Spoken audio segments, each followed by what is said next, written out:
Justin, through training, did everything go to plan there? So far, so good. Yeah, so clearly back-to-back 6-day breaks. There's a few guys that are a little bit sore, but yeah, all things are looking pretty positive at the moment. How has Nat pulled up, obviously being sub there, where you sort of said a bit of treatment there? How's he gone through the week? Yeah, fine. Yeah, he's been good. He's done all most of training, trained well today, so yeah, he's good to go. He'll start again? Yep. Beautiful. Sorry, John, can I ask you about the drug issue? I know it's probably not your favourite subject, but would you like to have, as a senior coach, more transparency in how the system's applied? The fact that the coaches don't know if someone's injured or if they're actually got a positive strike or whatever? No, not really. Well, I trust the system and I trust the medical services that we provide to players. So, yeah, that's all I need to say on it, really. So if the doctor comes to you and says, I'm pulling someone out with a hamstring, and you think, hang on, I just got through training, you don't ask any questions, you're just instructed to just let it go? No, I don't ask any questions. No.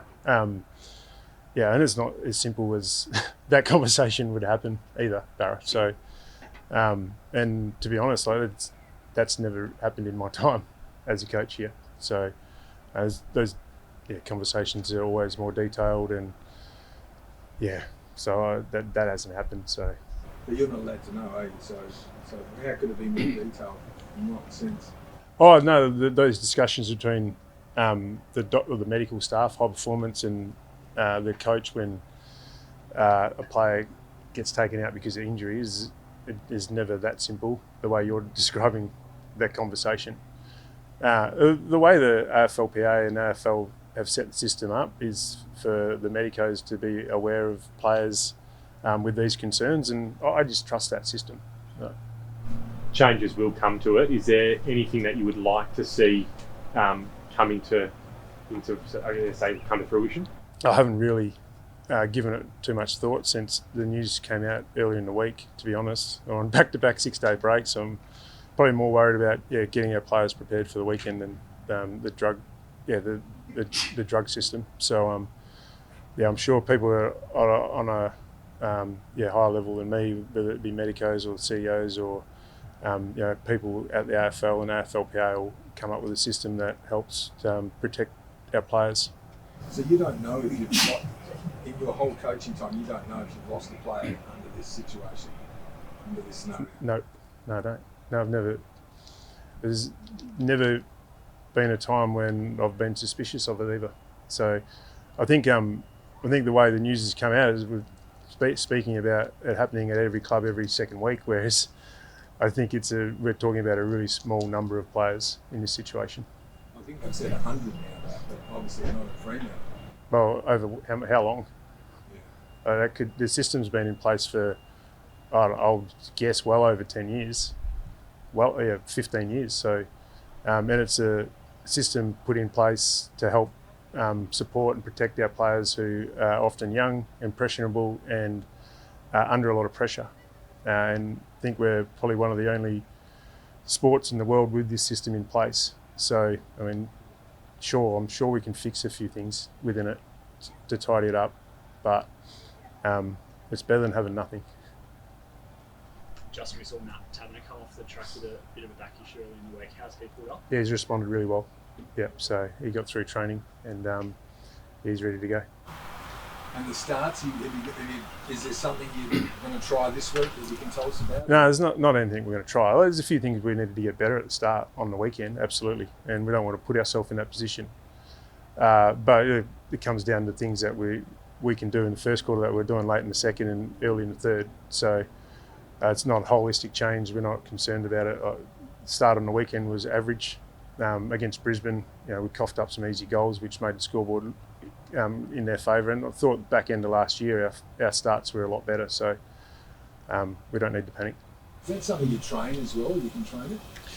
Oh, you can train your mindset at the start and be ready for training. So things like putting handball games at the start of training so that the players jump into training and not just ease into training. Keep tinkering with our warm-up to make sure that our players are right to go from the start and with our preparation. But like I said, we're not panicking.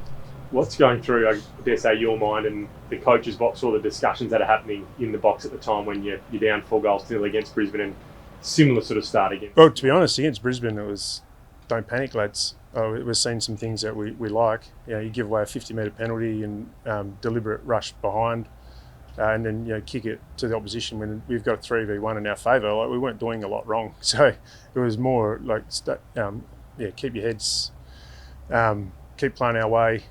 We're doing a lot right. On the weekend, a few things needed to change. There was a few structural things that changed up.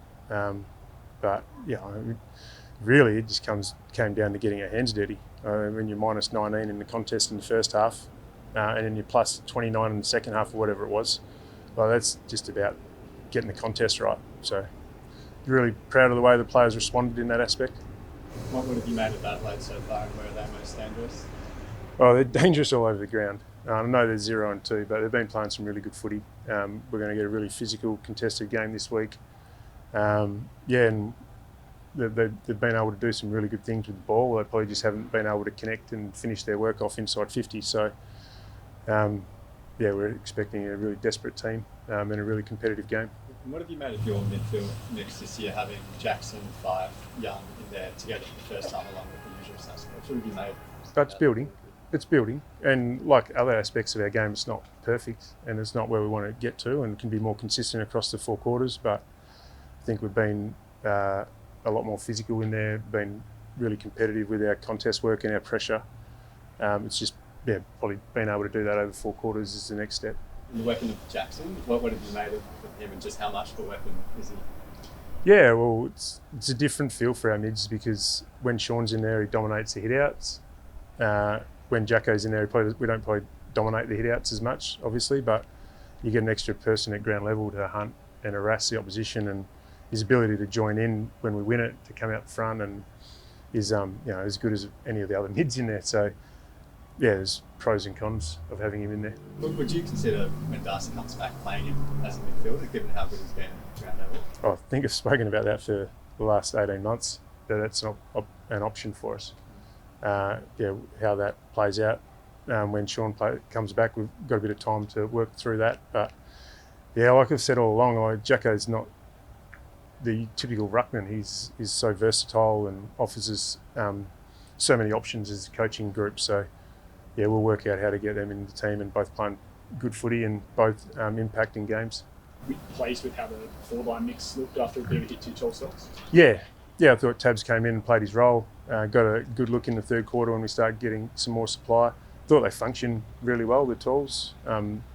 Work with each other, work for each other. I think our smalls have been pretty dominant and potent this year. So they're all playing their roles well. Is it a mix you can stick with for the time being? Yeah, we like I've said all along, we like the 3 talls. Gives us flexibility to be able to be taller or smaller. So we'll for the meantime we'll go with that. What did you make of Josh Draper's Stadium? Yeah, he was solid.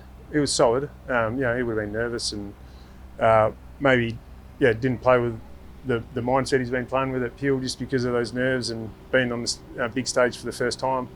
But I didn't make any mistakes, and was really calm and composed with ball in hand, and he'll only grow from that. Was there a consideration there playing lead line as more of like an undersized key, and Josh played something similar to work for him? Oh, probably not. Like his role at Peel's been as a key, so we really wanted just to give him the most comfort coming into his first game, and the role that is really been able to bed down and do a lot of work in. So the option was there to play Luke a bit taller and go a bit smaller, but I mean Luke, it's not really a short-term fix either. The guys that we've lost are long-term, so we need to find out about a couple of the guys that are down at Peel. What are you finding about the pros? You've done your work on them. What do you think about where they're at? They're elite at being able to turn contest situations into great scoring opportunities. We've done a fair bit of work on our contest method, making sure that they're not allowed to speed up off contests, and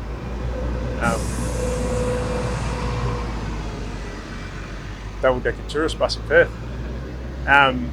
And their ball movement is really strong. So need to make sure that we try and take a bit of that away from them. Friday night footy on the big stage, does that mean anything at home? Oh, I suppose it does. Not really to the players and not really to our prep. Once you get out there, it's all the same. So there's probably a few more distractions, a few more media commitments, and like you said, we're the only game in that time slot. So all eyes will be on us, but really when it comes down to prep and how we prepare and how we go about our business, it doesn't change. You haven't been 2-0 since 2015. How conscious are you that 3-0 would just be such a foundation? I haven't even thought of it. I literally haven't even thought of it. So worry about the process, preparing our players and making sure we get our footy as best we can, because it doesn't matter what the ladder tells us, we haven't played our best footy yet. Do you put much work into Jordan Dawson, or do you just back your own system, or do you look at Youngie, I don't know?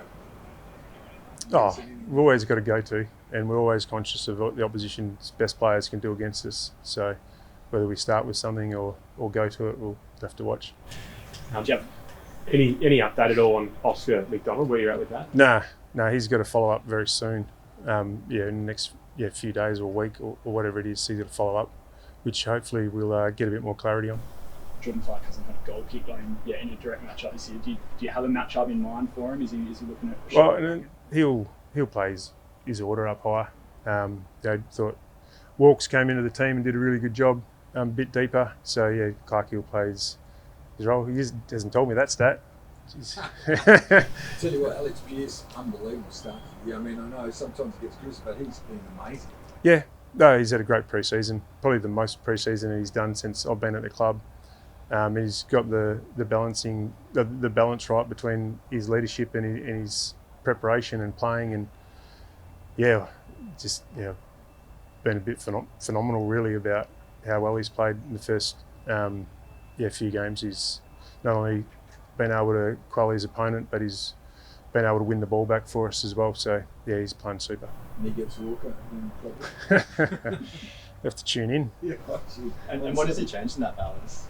I just think first year as a captain, dealing with an injury last year, not training.